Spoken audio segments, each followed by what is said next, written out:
Bienvenue à Pau, bienvenue devant cette belle assemblée. J'évoquais tout à l'heure vacances pour tous, tourisme inclusif, tourisme social. C'est vrai qu'on se penche de plus en plus sur ces questions. On a souvent évoqué, avec notamment le CRT Nouvelle-Aquitaine, ces dernières années, tout ce qui a été fait sur des séjours pas carbone, sur le travail avec l'ADEME, etc. Vous, c'est vraiment ce qui vous préoccupe au quotidien dans votre mandat aujourd'hui, ce tourisme social, ce tourisme inclusif. Qu'est-ce que vous menez comme démarche aujourd'hui pour justement travailler un peu sur ces aspects-là? Oui, servez-vous, normalement, ils fonctionnent? Ils sont en marche? Bon, très bien. Voilà. Donc bonjour à toutes et tous. Donc déjà, bienvenue en région Nouvelle-Aquitaine. Oui, alors moi j'ai une délégation au tourisme social responsable et solidaire. Et le solidaire a presque plus d'importance pour moi que social.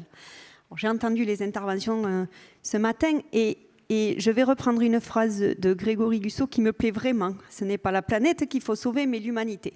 Et effectivement, ça me parle. Donc aujourd'hui, la région Nouvelle-Aquitaine n'est pas engagée sur le tourisme social que depuis hier. Ça fait une vingtaine d'années, même si ce n'est pas une compétence directe de la région Nouvelle-Aquitaine, le social. Il n'empêche qu'on a parlé tout à l'heure de compétences partagées. Ça risque de changer tout ça. Mais bon, en attendant, c'est une compétence partagée. Le social, ce n'est pas une compétence région Nouvelle-Aquitaine, mais pour autant, ça a une importance capitale pour la région et au-delà, pour plusieurs raisons. La première, il y a quand même une grande transformation aujourd'hui de la société.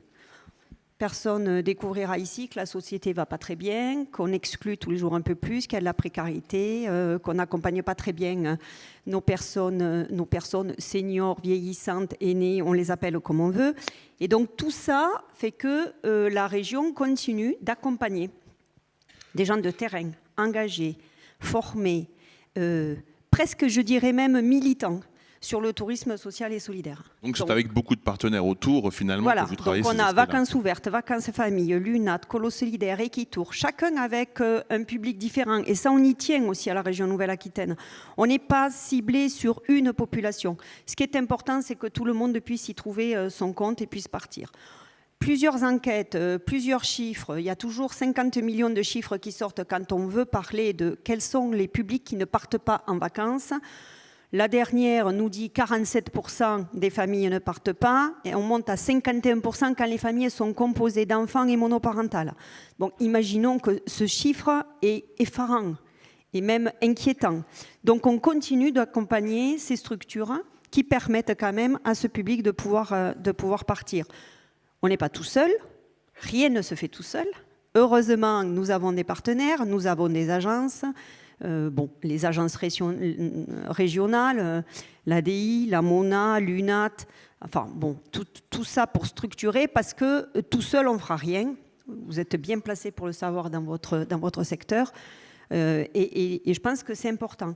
Le deuxième point, ce qui est aussi important, c'est de prendre en compte la personne. À la région, alors il se trouve que sans vous raconter ma vie, je suis travailleur social de métier, donc ça me parle encore plus. Mais l'humain, la personne au centre d'un dispositif, à l'écoute, où on peut écouter, où on peut voir comment elle part, c'est quand même bien mieux qu'un catalogue qu'on présente et on dit, bon, ben voilà, les quelques propositions qu'on peut vous faire. Et donc pour ça, on a aussi ces associations, ces structures qui nous aident beaucoup et qui font un travail formidable et j'en profite pour leur rendre hommage aujourd'hui. Et il y a aussi toute une batterie d'accompagnement, d'aides qui vous permettent d'intervenir quand même au quotidien, notamment sur ces enjeux de transition. On parle beaucoup du durable. Oui. Il y a effectivement ces aspects-là et il y a aussi tout ce qui concerne la transition en fait de nos sociétés. Oui, on est obligé aussi. On peut pas. Alors la personne, c'est capital, mais heureusement, on a aussi un règlement d'intervention à la région qui permet de moderniser les hébergements, d'accompagner nos différentes filières dans la transition énergétique, écologique, des fois des petites actions. Je l'entends dans les filières quand on nous dit on ne fait pas grand-chose, mais le petit pas est toujours un pas important. Donc on a accompagné des études sur le bas carbone, sur l'économie de l'eau qui... J'avais l'habitude de dire demain sera un vrai sujet. En fait, c'est aujourd'hui, c'est un vrai sujet, l'eau. Et tout ça doit se faire aussi en complémentarité et surtout en discussion avec les habitants. J'ai participé il n'y a pas très longtemps à une table ronde où les habitants qui étaient dans la salle étaient presque colères contre les touristes qu'ils accueillaient sur leur territoire, parce que consommation d'eau, beaucoup de déchets, etc. Et en fait, le territoire a réussi à renverser un peu la vapeur en les associant. Et donc, effectivement, c'est bien d'avoir... alors, on a sur le terrain, vous tous, sur les territoires qui structurent, mais associer l'habitant pour voir comment on peut faire, c'est aussi une très bonne méthode. C'est dans le nord des Landes et ça fonctionne plutôt très bien. Et du coup, c'est un peu plus acceptable. Et la région accompagne sur les transitions les hébergements, quelques hôtels, les campings, etc. Et je pense que c'est aussi important. Alors là, c'est pareil, on ne fait rien tout seul. Heureusement, on a les filières avec nous, l'interfilière, l'UNAL, la NAPA, l'ARGAT, enfin, on a toutes ces structures qui nous accompagnent, qui nous aident, qui animent beaucoup. Et sans eux, c'est pareil, ça ferait flop, je pense. Et oui, on est tous contraints à travailler ensemble, parfois de force, souvent quand même avec un peu de désir, justement, de faire des choses ensemble. C'est le cas ici depuis maintenant 15 ans, après 6 éditions à Toulouse. Ça fait maintenant 15 ans qu'on est posé ici à Pau. Et je voudrais en profiter pour remercier notamment toutes les personnes qui travaillent à la région. Isabelle Siron, qui était là depuis le début, Aurélien Gremaud, qui l'a rejointe, votre prédécesseur, qui est toujours conseiller régional, Renaud Lagrave, qui a été à l'origine de cet accueil ici à Pau. On va passer sur un autre cycle à partir de l'année prochaine. On compte évidemment toujours sur votre soutien si on reste en Nouvelle-Aquitaine. Et en tout cas, au nom de toute l'organisation et de les équipes, on voulait, à travers vous, remercier la région qui nous a toujours accompagnés, qui nous a toujours poussé aussi des sujets extrêmement intéressants à développer dans des ateliers. Et on espère vous retrouver, vous, l'un ou l'une de vos collègues aussi l'année prochaine, pour toujours nous partager des initiatives que vous menez. Écoutez, on fera ce qu'on peut. En attendant, je sais que les annonces ont été faites. Ça n'étonnera personne que la région Nouvelle-Aquitaine ait aussi, on sort de 2 jours de séance plénière sur les orientations budgétaires. On s'est beaucoup gratté la tête tous, parce qu'effectivement, on va être contraints, le budget va être difficile, les choix seront compliqués. D'ailleurs, ils le sont déjà. On aura des déçus, on aura des colères. Et puis on aura des soulagés parce que les financements sont maintenus. Pour autant, moi j'aime rester sur un point positif. Moi c'est la première fois que je participe à ces rencontres et je suis ravie.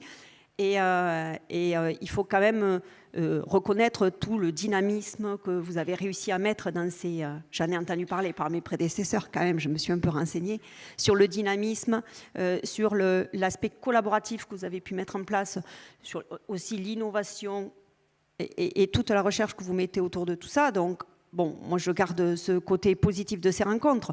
Demain sera forcément plus compliqué. En tout cas pour l'accompagnement de ces rencontres. Voilà, ce sera... J'ai pas l'habitude d'être langue de bois.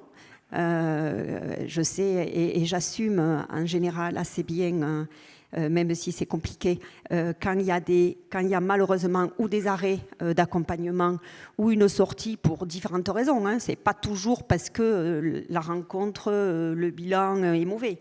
Des fois, c'est parce que... J'ose espérer. Non, mais voilà, il y a aussi le fait que, voilà, on va avoir des économies très très fortes à faire, et notamment sur l'aspect tourisme où on s'avoisine quand même à des vraies coupes qui sont inquiétantes quand même aussi sur politiquement, dans le sens noble du terme, qui sont inquiétantes pour l'accompagnement de nos territoires.